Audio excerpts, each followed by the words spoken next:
Hi, my name is Bill Aulet. I'm going to talk about disciplined entrepreneurship, 24 steps to successfully launching a new venture. What I'm going to start with is what is entrepreneurship, because this term is used all the time. It's bandied about. Everyone's for entrepreneurship. However, there's two fundamentally different types of entrepreneurship that I want to talk about. First of all, we have entrepreneurship.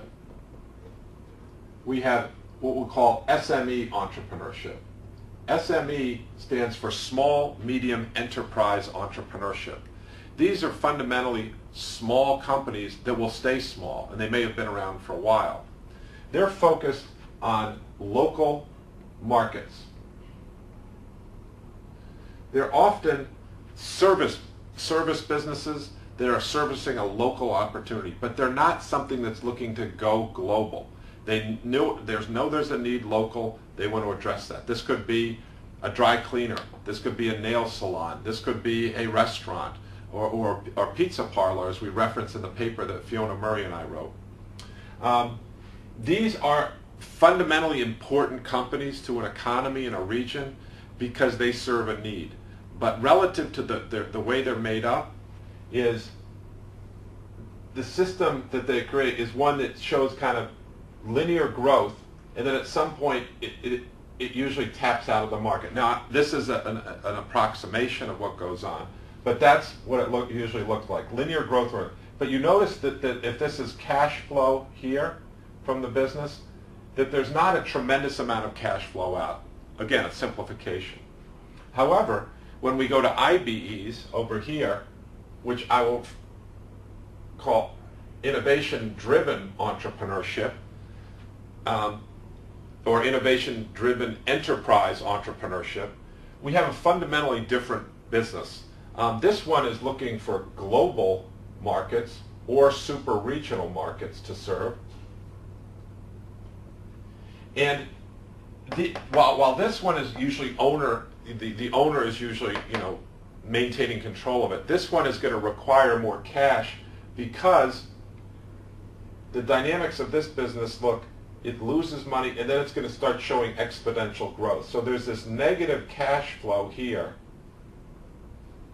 This is cash flow on the y-axis, and this is time along the x-axis. It'll initially have to require some capital be put into it, but then if it works, it will take off because it's got basically unlimited markets. Underlying what they're doing here is an innovation that's unique that allows them to address much broader markets. So they're not just focused on the local market, but much broader markets.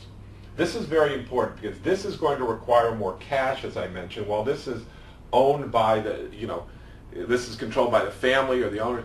This over here is going to have shareholders and a bunch of other people. This is a very important difference here because while this business is a very important business, the underlying demographics for the underlying system and training for this does not look the same as this. It's almost like you have two sports, basketball and baseball.